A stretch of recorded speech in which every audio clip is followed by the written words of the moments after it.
So say I didn't know where I was this morning and I woke up and I said to you, where are we? What would you say? Well, you're sitting on one of the most westerly points of the United Kingdom. We're on the very west coast of the island of Lewis and Harris, and right next door is the Atlantic Ocean. So if you sailed straight across, you'd really hit America quite quickly. So we're very remote and very exposed to the wind from the Atlantic Ocean.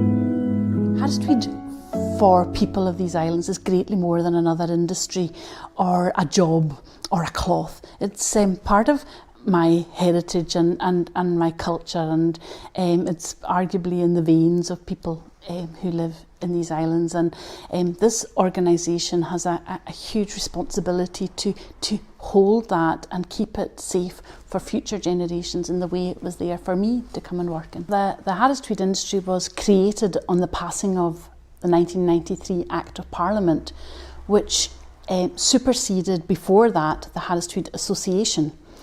And if you think about in 1909, when the Harris Tweed Association was formed and registered for the Orb trademark, these must have been really hard and difficult times, and it took real vision to see that the Harris Tweed industry needed protecting way back then.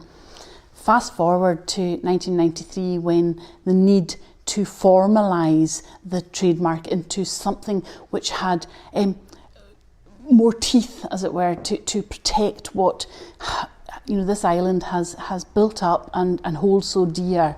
The Act of Parliament was successfully applied for, and the Harris Tweed Authority was formed. Our role is to protect and promote this industry. The Harris Tweed Authority hold and trust the trademark for the people of the Outer Hebrides, and we might be a small organisation, but we punch above our weight in protecting what is so dear to these islands. We fight battles all around the world to ensure that what is genuine and authentic Harris Tweed cannot be passed off or counterfeited. That has become a much greater role for the Harris Tweed Authority in recent years.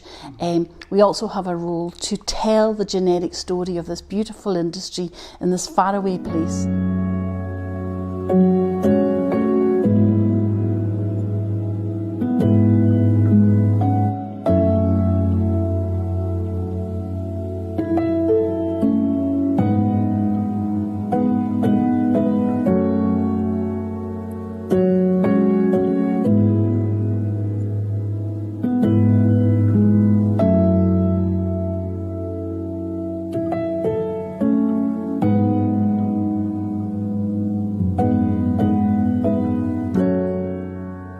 Tweed has a really strict definition in law. Harris Tweed must be hand woven at the home of the weaver from 100% pure new wool. The yarn used in the production of Harris Tweed must also be entirely made in these islands, and the finishing process. So in essence, while the Act is a lengthy document, legal document, it boils down to 4 key points that every aspect of the production of this cloth must be done in these islands of the Outer Hebrides by weavers, by hand, from 100% pure new wool. And our role is to ensure that that is the case.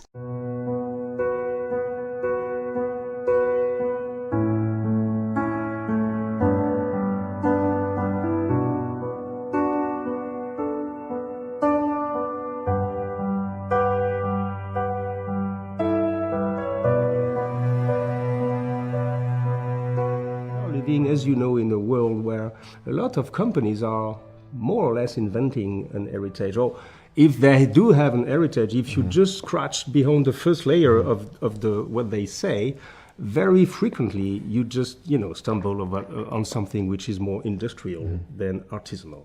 But the reality that I discover these days that we spend on the island all together with my team, it's almost shocking to see how far this company is going in protecting the way of doing things. And it's something that was not really, in my opinion, the image I had of your company and even of the Harris Tweed community, because we can talk about the community, right, was something a little bit, I'm sorry to say, dusty, a little bit, from the past, something, a company that was struggling a little bit to survive, but the reality is very different. As far as I know, your business is booming, and then there's a new generation, right, arriving in this company. Yeah, I mean, we respect our traditions. They are integral to the quality of the product, but like any other industry, we want to be better. We want to make patterns that appeal to a world market. We want to involve ourselves in accessories in the luxury market where we should be. So we're always looking to make the perfect product. We respect this provenance that we have and this unique dynamic whereby the landscape, the people, and indeed the Harris Tweed industry act as one. There's a word in Gaelic for this called dúlcas, which literally means always together, respecting the landscape and the environment, and at the same time having a community spirit. And although Harris Tweed is not family owned, as some may think, that is indeed a myth. It is very much about the community spirit. It's about working together. The mills and indeed the Harris Tweed Authority and the weavers are all dependent on each other. We need the weavers to weave the fabric, and indeed the weavers need us to provide them with well-carded, well-spun yarn that of course they can weave into the finished cloth.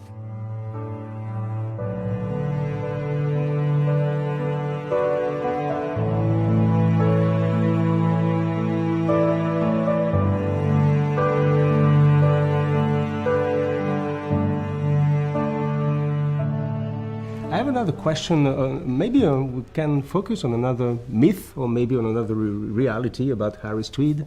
I saw this beautiful book, which is closer to a work of art of this man called Jan Lawson. And as far as I know, this man spent many years on the island photographing the landscape and also the fabric. And he managed to build a bridge between the landscape and the fabric. So is it a myth that the main inspiration for the design and the colors of Harris Tweed fabric are coming directly from the land?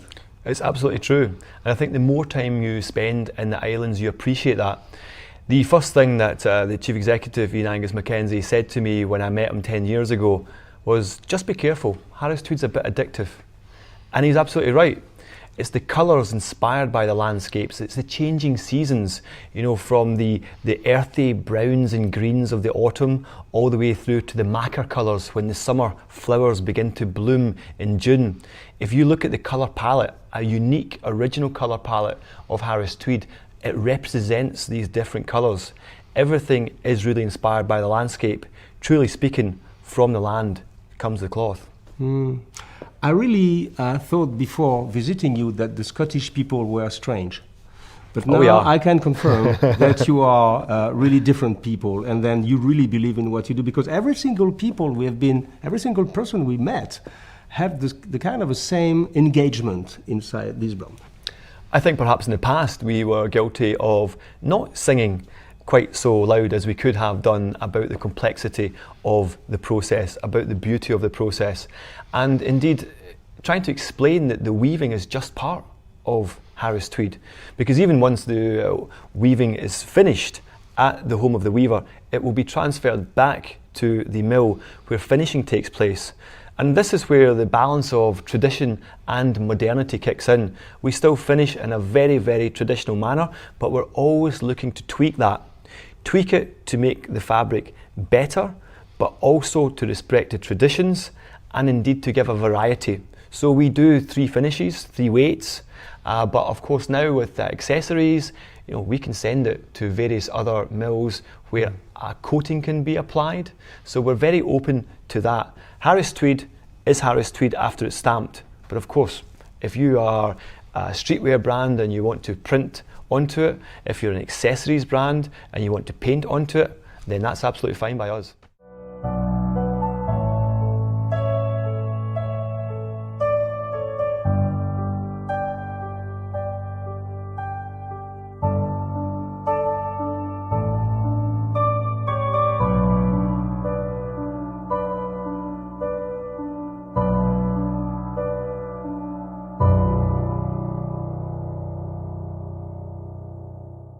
Today we're here with Margaret Ann McLeod of Harris Tweed Hebrides, and from what I understand, we are on the Isle of Lewis. Is that right? Yes, that's correct. I'm thinking about Harris Tweed, and I know it's got a long history, but I'm going to ask you to back up in your mind a little bit before Tweed even existed here.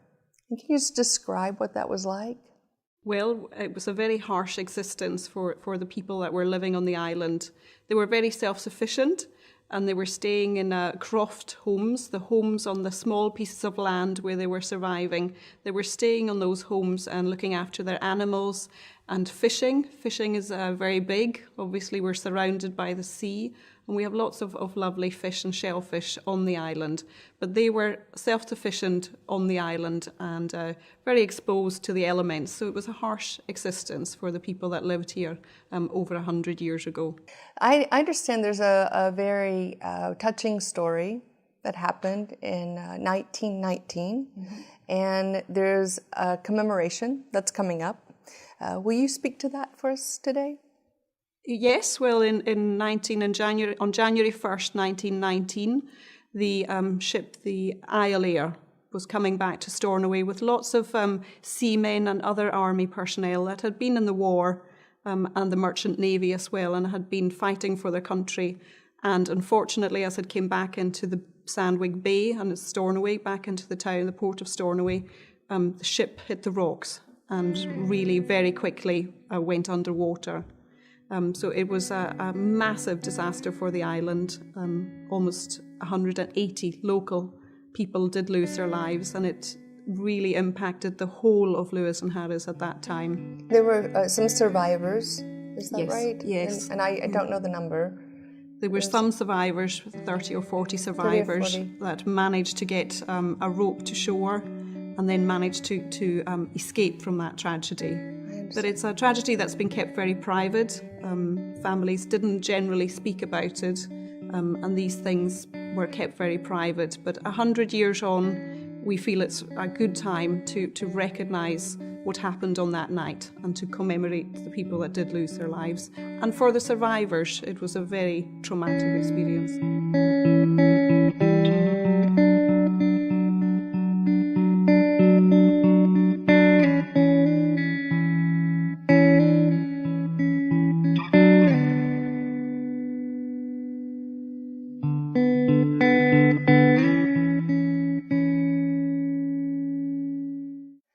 Can you just walk us through the process from the point of beginning with the wool and ending with the product? So the Scottish Cheviot wool arrives at the mill, and it's been cleaned after it's been sheared and come off the sheep. It's cleaned and then is packed and delivered to the mill. So when it arrives in the mill, the first thing we're going to do is fibre dye the wool. So the Scottish Cheviot wool is broken into 50 kilogram batches, and we're going to fibre dye that, which basically means we just gently want the wool to absorb colour. And at Harris Tweed Hebrides, we're working with over 60 base colours in our dye house. And once we've dyed the wool, or left it natural if we're wanting to use it to lighten colour, we'll start the process of blending the wool. So when you're blending wool, you're literally working with a recipe, and we have over 170 unique recipes for our You mean yarn. ratios, like how much blue, how much red? Absolutely, Okay. yeah. Same as making a cake. Have you got all your ingredients? So the blending process helps to aerate the wool after the dyeing process and mix those colours together ahead of carding. So after the blending the wool, we move on to carding, and literally at the carding frame, what we're doing is brushing out the wool. So each of those wool fibres is in a straight line and is a fine sliver of wool by the time it comes out the far end of the card. So after carding is done, your carded wool has no strength, so you can't really do anything with it until you put it on the spinning frames. So you remember the big spools were moved onto the spinning frames by the operators, and what we're going to do on the spinning frame is put that twist, mechanical twist, into the yarn, which then gives you a yarn you can use for weaving, and it's a product you can move on to the next stages of production. And the twist serves to hold everything together and give it strength. Absolutely. Right? So the warpers will have prepared over 1,400 individual warp threads, and each and every one must be the exact colour and in the exact order. The weaving card that's been prepared for the warper is then transferred to the weaver, along with the warp and the weft threads. So they have all their tools delivered to their home, ready for that project, that next project that they're going to work on as weavers. We have a van and a lorry that go round the island of Lewis and Harris every day, delivering to the home weavers. That's lovely. So they have to have their sheds, their weaving sheds, at their own home is a regulation, but also close to the road for practical purposes. Is there anything unusual or any fun facts that we should know about Harris Tweed? Some fun facts about us. Harris Tweed Hebrides produce over 75% of all Harris Tweed that's available in the whole world. Right here? Right here in the village of Shawgrost.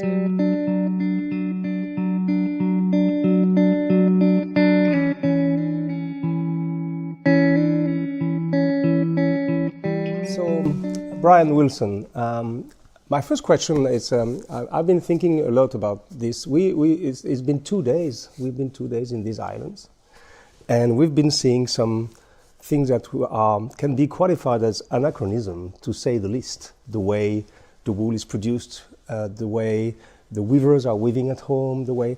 And my first question is, how a man like you've been, as far as I know, serving as a minister for the United Kingdom government. How does a man like you come into this world of the Harris Tweed Hebrides?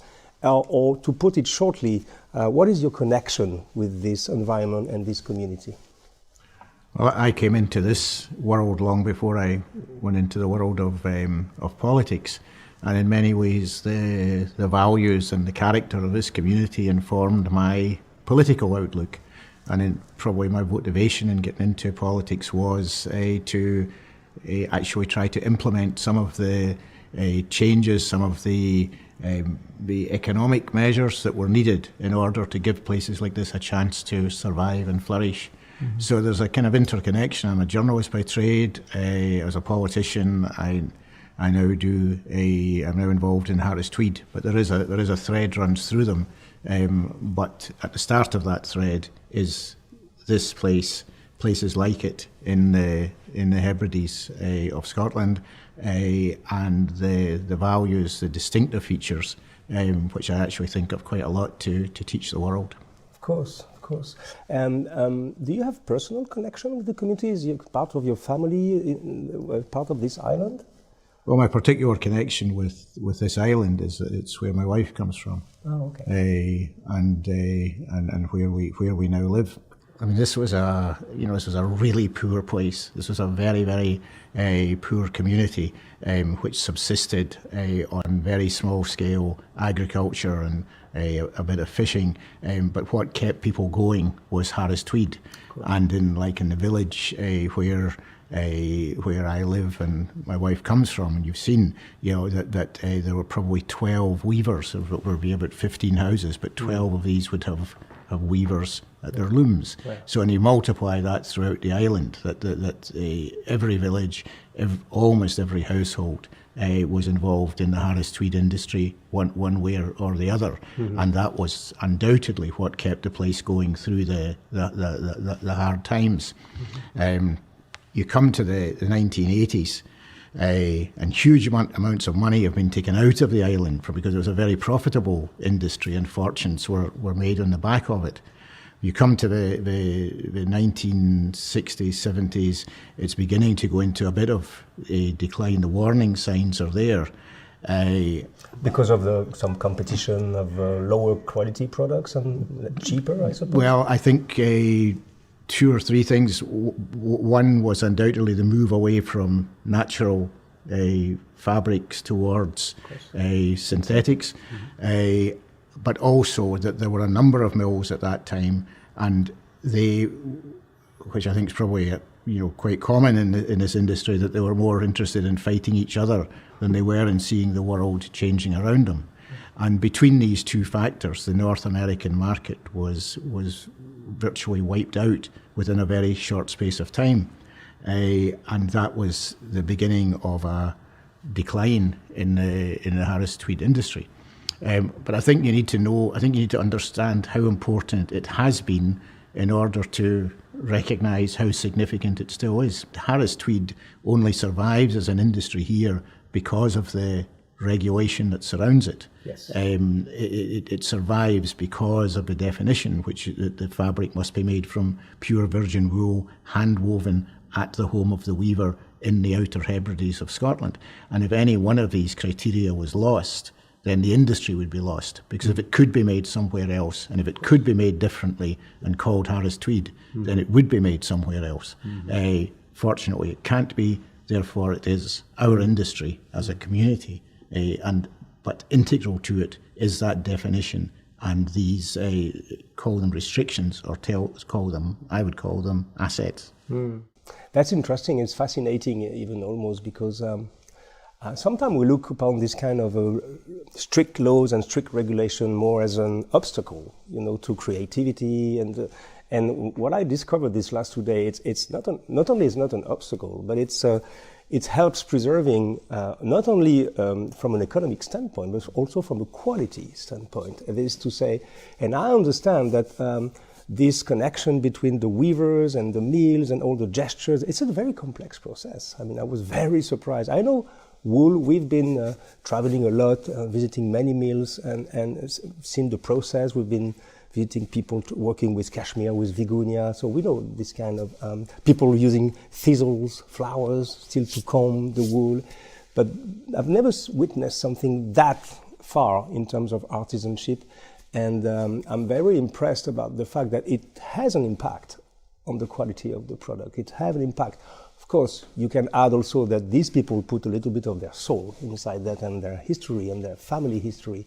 But that's something that was really fascinating for me. Customers who say, if it can't be £1 cheaper or $1 cheaper, then we're not buying it, because we can buy something that doesn't have any of these characteristics or challenges. Exactly. So we are dependent ultimately on customers who recognise that money isn't everything, that price isn't everything, and that in order to value the product, you have to know something about it.